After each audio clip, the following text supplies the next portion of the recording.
Hola, salut à tous. Le 10e chapitre d'Ayashimon, il est là. Actuellement, on est en plein combat contre Dopo. En gros, Ulala et puis Maro se battent contre Dopo. Maro a fait ce qu'il pouvait, mais mon gars, le fait que tu n'aies pas de pouvoir, euh, oui, tu te rends compte que c'est pas assez, quoi. La force brute, c'est bien, mais c'est pas assez. C'est pas assez. Donc, en gros, comme il est sur le point de perdre, il se bat avec l'énergie du désespoir. Ulala, en gros, enlever son seau, quoi, ouvert son petit couteau, quoi. En gros, enlève le seau qui, jusqu'ici, il ne pouvait, faisait qu'il ne pouvait pas utiliser ses pouvoirs, quoi. Elle se transforme en renard, quoi. Elle est géante. Maro, face au renard, c'est une fourmi, quoi. Il est minuscule, quoi. Donc là, en gros, elle se prépare à fuir. Mais avant qu'elle ne fuit, il faut qu'elle libère aussi Ashishime, quoi. Rappelle-toi, c'était son ancienne garde du corps, quoi. Donc elle est dans la limousine que Dopo a emmenée. Donc je pense que Ulala va essayer de la libérer et derrière fuir avec Maro et puis Ten. Parce que oui, Ten est sur le dos de Ulala transformé en renard, quoi. Donc oui, j'ai hâte de voir tout ça parce que là, le manga, il est vraiment, vraiment intéressant. Donc, c'est parti. Pré-page. Le titre du chapitre, c'est Il n'a jamais fait cela. Comme, je pense que, encore une fois, le titre du chapitre sera une phrase dite dans le chapitre. Donc là, on nous montre Ulala qui est nue et on voit qu'il y a plein de pièces autour d'elle, quoi. Elle a transpiré, quoi. Et, et là, derrière, Ulala nous fait la voix off et nous fait la première fois que je me suis incarné en ce monde, je m'attendais à ce que mon père, qui m'y avait fait manifester... Hein?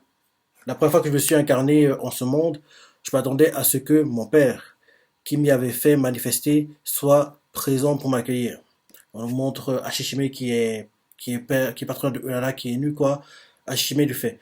Je m'excuse sincèrement pour cela, mademoiselle. Cependant, votre père a acquis une influence particulièrement importante auprès de la pègre. Le simple fait que vous soyez sa fille est déjà assez pour tenter des individus sans scrupule à mettre la main sur vous. Et après ça, Ulala ouvrait la voix et nous fait. Durant les décennies qu'il m'avait fallu pour m'incarner, Père, c'était ici, à la tête du monde souterrain qui était le Kabukicho. Ah, ok, donc en gros, la scène, on voit qu'il y a des pièces là, en gros, et et Ulala qui est nue, quoi. C'est qu'en gros, elle est. Oui, c'est qu'en gros, elle s'est incarnée, quoi. Ok, ok, ok, ok, ok, ok, ok. Derrière, Hajime fait à Ulala, mais je vous promets qu'un jour, il viendra vous chercher.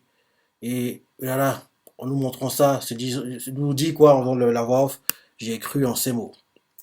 Désormais, je possédais une forme physique. Le cours du temps semblait considérablement stagner. Mon anxiété et ma solitude s'accumulaient chaque jour qui passait. Mon entourage me traitait comme une étrangère. Ashishime ne venait me voir que de très rares fois. Je n'avais de cesse de me demander si je n'avais pas réellement été abandonné. Mais j'acceptais mon sort. On la voit qui est en train de lire des livres, étudier. On voit que le temps s'écoule, quoi. On la voit qui est en train de marcher. Ben oui, marcher dans un jardin, quoi, toute seule. Le temps s'écoule. On la voit qui est en train de lire des livres. Le temps s'écoule. On la voit qui est en train d'étudier. Le temps s'écoule, quoi. En gros, quand elle nous fait la voix, quand elle nous raconte un peu sa vie en accéléré, quoi. On nous montre un peu de ça, quoi. En gros, Hashime lui fait. Mais je vous promets qu'un jour, il viendra vous chercher. Et là, nous fait la voix et nous fait. J'ai cru en ces mots. Désormais, que je possède une forme physique, le cours du temps semblait considérablement stagner. Mon anxiété et ma solitude s'accumulaient chaque jour qui passait. Mon entourage me traitait comme une étrangère. Ashishime ne venait me voir que de très rares fois. Je n'avais de cesse de demander si je n'avais pas réellement été abandonné, mais j'acceptais mon sort. J'attendais patiemment. Je passais la plupart de mon temps à étudier la pègre humaine, de sorte à ne pas faire honte à mon père le jour où nous rencontrions enfin. Car je croyais dur comme fer qu'il viendrait me chercher un jour. Et là, on nous montre un jour quoi, une limousine arrive où elle habite. Et voilà, la limousine, elle pense que c'est son père. Elle sort de la maison en courant, en souriant. On voit un pied, en gros, qui dépasse, en gros, qui sort quoi. On voit un pied hors de la voiture quoi. Et là, bim, on voit que c'est un Shishime. On voit Ulala qui est déçu, triste. Et là, contre au présent, Ulala en renard, quoi. Rappelle-toi, oui, elle a 6 yeux, hein. J'y pensais plus, mais elle a 6 yeux, rappelle-toi. Ouais. En gros, 3 yeux à droite, 3 yeux à gauche, ouais. Elle a 6 yeux, quoi. Dans la voie qui est en train de descendre du bâtiment où elle était avec Maro, Ten et puis Dopo, quoi. Elle descend le bâtiment. En descendant, quoi, on voit Ten qui tient Maro, qui est, oui, Karo, quoi. Et on voit Ten qui crie, Kia! Et derrière, en gros, quand elle s'approche de la voiture où est Hashime, quoi, elle se dit, le décès de père n'était pas la seule chose que j'exécrais, je haïssais tout.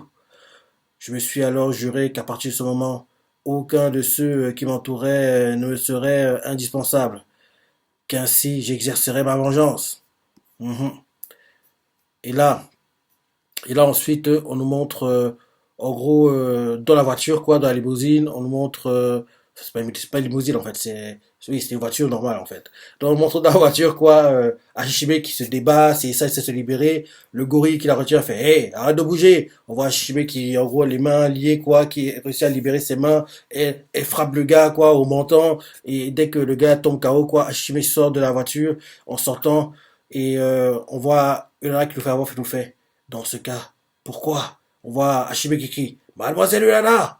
Et Ulana se dit dans sa tête, pourquoi est-ce que je ne peux pas me résoudre à les abandonner? Et là, derrière, Ulana, en renard, quoi, crie Hashishime. Elle crie ça, elle fonce vers elle. En fonçant, on voit que derrière Ulana, au haut ce bâtiment, quoi, il y a une explosion, quoi. Le bâtiment, il y a une explosion, quoi. On dirait que le bâtiment est en train de se détruire. Et on voit Hashime qui est interpellé, quoi. Elle fait quoi? Ulana, qui, on descend, quoi. Et elle se retourne, il fait, hein? Et là, on voit que oui, il y a plein de fumée. Ulala a été injecté par quelque chose, quoi. On se demande ce que c'est. Et là derrière, on voit que c'est Dopo. Il n'a pas lâché l'affaire. Il n'a pas lâché l'affaire, quoi. En gros, il est descendu, quoi. Il a fait un saut, quoi. Et on voit que, genre, une partie de la voiture est un peu gelée, quoi. Oui, le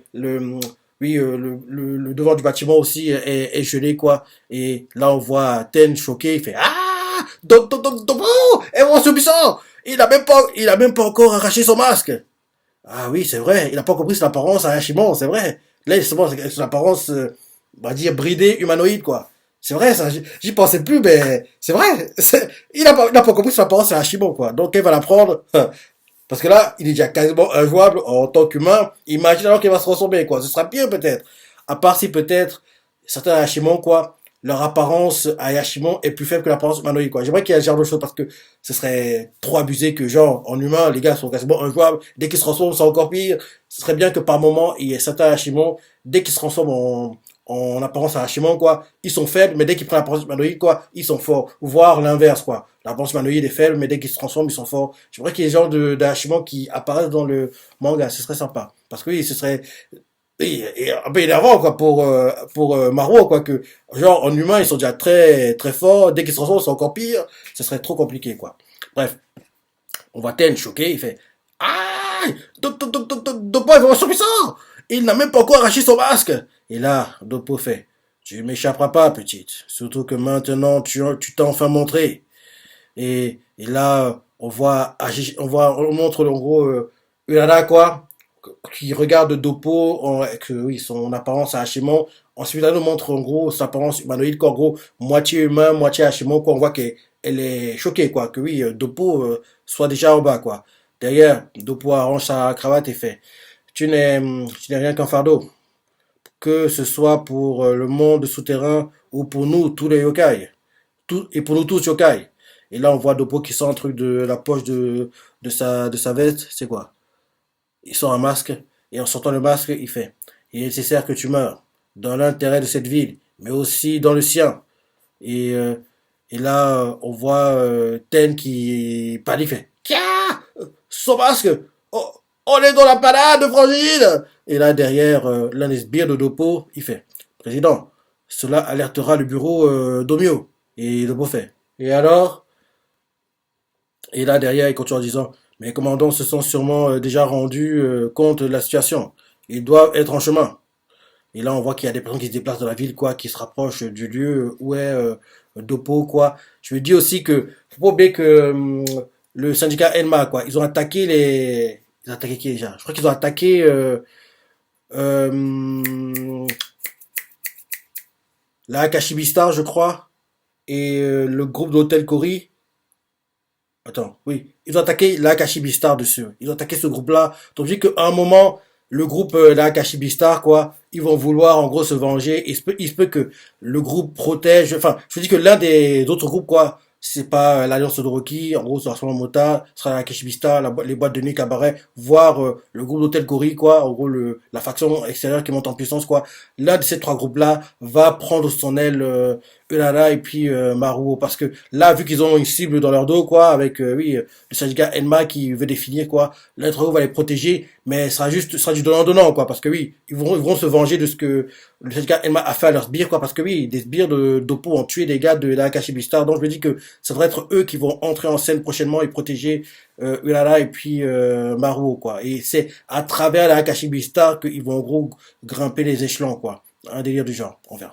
On verra. Mais en tout cas, le but de, enfin, ce que voulait faire à la base, Ulala, quoi, en gros, grandir tranquillement, quoi, sans trop attirer l'attention, il peut plus le faire. Vu que maintenant, Dopo, il sait leur identité. En plus de ça, le bureau d'Omio, c'est eux qui, en gros, fait que Dopo vienne là pour, en gros, attaquer, Ulala, quoi. Donc, en gros, eux aussi, quoi. En gros, ils ont aussi Ulala en ligne de mire, quoi. Donc, ce sera très compliqué pour elle de passer incognito et faire les choses discrètement, quoi. Faut que ça soit protégé par, en gros, l'Alliance de Rocky, la Akashi Bistar, ou le groupe d'Hôtel Corée, quoi, pour pouvoir grimper les échelons, entre guillemets, sans trop se remarquer, même si on saura déjà qui elle est, quoi, mais au moins, elle aura un groupe qui, en gros, sera derrière elle, l'appuiera, la protégera, quoi, parce que là, elle a rien, quoi, elle est toute seule et elle est une cible facile actuellement, quoi, faut qu'elle ait un groupe qui la protège, quoi, et je veux que ce soit la Kashibista. En plus, oui, ils tiennent des boîtes de nuit, des cabarets, quoi, genre peut-être bien qu'elle va devenir chanteuse au cabaret, je monte des films, hein. On va voir ce qui va se passer.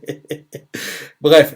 Donc oui, tes sbires de Dopo quoi se rapprochent du lieu où il y a les combats quoi et en gros on voit Ten il fait Kia son masque oh on est dans la balade frangine derrière les sbires de Dopo fait président cela alertera le bureau d'Omio et Dopo fait et alors et derrière il continue en disant mes commandants se sont sûrement déjà rendus compte de la situation ils doivent être en chemin alors quelle importance que le bureau d'Omio se pointe même si pour ça il faut déclencher une guerre totale je tuerai cette gamine ici et maintenant et là derrière, on le voit qui met le masque, quoi, il met le masque sur son visage. Et là, on voit Ulala qui regarde, qui attend de voir ce qui va se passer.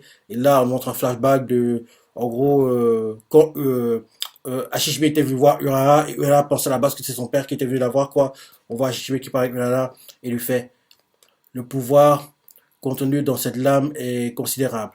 Si vous deviez le libérer dans votre état actuel, vous ne pourriez vous en servir qu'à peine plus d'une minute. Hein? Ah, dans un temps limité, avec une apparence à Shimon apparemment. De plus, il vous laissera dans un état de fatigue intense, au point que vous ne pourriez plus bouger durant 3 jours entiers. Il vous faut penser très prudemment au moment et à la manière dont vous en servirez. Attends, donc tu veux dire que actuellement là, elle a, on va dire, 40, peut-être 40 secondes, parce que oui, le temps s'est écoulé depuis quoi, peut-être 40 secondes pour fuir et éviter le combat contre Dopo. En plus, derrière, après ça, le contre-coup, ce sera, en gros, fatigue intense, au point elle ne pourra plus bouger pendant 3 jours entiers. Je relis, hein. En gros, Hashishime dans le flashback fait à Ulala, le pouvoir contenu dans cette lame est considérable. Mais je me dis que depuis, là, l'image qu'on voit là, c'est quand elle était gamine, hein, donc peut-être que le temps s'est écoulé depuis le moment où ils ont eu ces discussions-là, donc peut-être que le temps, en gros, effectif d'utilisation de son pouvoir à Hashime est plus long. Enfin, on va voir.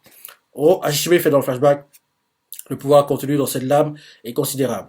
Si vous deviez le libérer dans votre état actuel, vous ne pourriez vous en servir qu'à peine plus d'une minute. De plus, il vous laissera dans un état de fatigue intense au point que vous ne pourriez plus bouger durant 3 jours entiers. Il faut penser très prudemment au moment et à la manière dont vous voulez vous en servir. Et là, on montre en gros euh, Maruo quoi, qui est oui, quasiment KO. Derrière, on nous montre genre Ulala qui en gros se met sur la défensive quoi, elle attend de voir et là on voit Ashishime apparemment oui, Ashishime oui, elle fonce pour attaquer Dopo qui est en train de mettre son masque et là en gros elle prend le masque de Dopo apparemment et Dopo fait hein, il comprend pas quoi et là on voit la sbire de Dopo il fait président et là On voit Hashishime qui crie à Ulala, Mademoiselle, vous devez vous enfuir au plus vite, vous n'avez plus le temps. Bah oui, essaie, elle essaie. Et là, on voit qu'en gros, Hashishime a été retenu par en gros, la glace qu'a créé Doppo, quoi. En gros, elle est immobilisée, elle peut plus bouger, quoi. Et là, on voit Doppo, il fait, Hashishime, j'ai pas l'impression de t'être rallié au mauvais camp. Cette fille n'a absolument rien hérité de lui. Rien. Elle ne sait même pas à propos de la corne taillée ou des circonstances entourant sa mort. Il, il ne l'a, il ne l'a pas du tout caché. Il l'a simplement jeté. Ah, et là, Shishime, en gros, qui est en train d'être, oui, complètement gelé, quoi, elle fait. Je n'ai jamais, il n'a jamais fait cela. Je vous le jure. En gros, Hashime crie ça à Ulala, quoi. Ulala, Ulala se rappelle le flashback où, en gros, et Hashime se parlait, et dans le flashback, Hashime fait. Il n'a jamais fait cela, je vous le jure. Il n'a jamais fait cela, je vous le jure. Il n'a jamais fait cela, je vous le jure. Je vous assure qu'il n'en sera jamais ainsi. Attends, le titre du chapitre, c'était quoi déjà? Parce que je crois que là, on vient de la voir, là.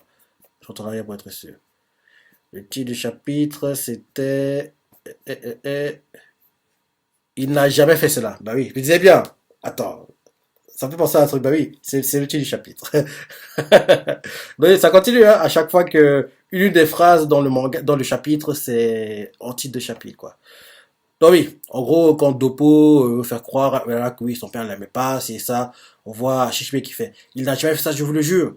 Et là, derrière, on se rappelle des souvenirs où elle et Shishime se parlaient, quoi, et les différentes fois qu'elle lui a parlé, genre, une fois, il lui a fait, il n'a jamais fait ça, je vous le jure. L'autre fois, elle a fait, il n'a jamais fait ça, je vous le jure. L'autre fois, elle a fait, il n'a jamais fait ça, je vous le jure. Et une autre fois, elle a fait, je vous assure, il n'en a jamais été ainsi. Et là, dans le flashback, Shishime continue en disant, si vous croyez qu'il vous a abandonné, vous avez tort. Le président Kyo est un homme respectable et prudent. Il est particulièrement inquiet pour votre sécurité, au point de ne même pas oser vous rendre visite. À chaque fois que le doute grandit en vous, mademoiselle, il vous suffit de me demander, je ne cesserai de vous le répéter. Vous êtes la précieuse fille du président Kyo. Je comprends pas. Si il aimait autant, même s'il peut pas venir en personne, au moins il écrit une lettre, quoi. Ou bien il lui donne un portable et il appelle, quoi. C'est très bizarre cette histoire. Et là, dans le flashback toujours, Urana fait à Shishime. Désormais, il me faut vivre dans un endroit que je ne connais pas du tout et seul, et toute seule. J'ai donc réellement été abandonné. Et Shishime fait. Non, c'est faux. Je vous en prie, croyez ce que je vous dis et gardez la tête haute. Je vous promets que vous êtes sa précieuse. Et là, d'un coup, on retourne au présent, quoi. Urana fait. Ah, Shishime! Shishime fait. Courez, allez! Une dame de votre importance n'a pas à se préoccuper de vulgapion. Gardez la tête haute. Vous êtes la fille du président Kyo. Et Hashime et Ulala, ému par ça, quoi. On la voit qui hésite et là, finalement, elle décide de fuir.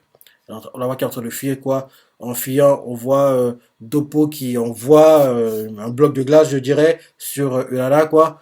Et on lui montre Maruo, Kao, quoi. En fait, et on lui montre Hashishime qui, en gros, est en train d'être, en gros, gelé, quoi. Et regarde Maruo, Kao qui s'éloigne et se dit en sa tête, Maro, je te la confie. Veille sur elle. Elle est la précieuse fille du président. Non, elle m'est précieuse. Et là, oui, Doppo balance des blocs de glace, quoi. Et là, on voit Doppo qui, en gros, va et frappe à Shishime, quoi. Et on dirait en fait qu'il a tué, ouais. Ouais. Genre, on voit que oui, où il y avait les blocs de glace, quoi. En gros, derrière Hashime, quoi. Genre, ça sort, on voit le sang qui gicle. Ouais. Non, non, non. En fait, il a créé des pics de glace, quoi. Il les a envoyés sur Hashishime qui la transperce, en fait. En gros, il a envoyé les blocs de glace sur Hashishime pour qu'il la transperce, quoi. Et on voit qu'il y a le sang qui gicle. Et là, derrière, on montre des pièces qui tombent par terre avec du sang, ci et ça. Et là, c'est la fin du chapitre. Oh là là là là là là. Ouais. J'ai hâte de voir comment ils vont s'en sortir. Parce que là, c'est gros qu'on la montre, hein. Faut qu'ils trouvent un endroit pour se cacher avant qu'elle atteigne sa limite, quoi. Et logiquement, c'est l'un des autres syndicats qui va aider, quoi. Qui va aider, je pense. Ok, ok, ok. Bon. Bon chapitre comme d'hab, hein. Déjà sur la pensée, les passages préférés, les commentaires, like et... Allez, salut.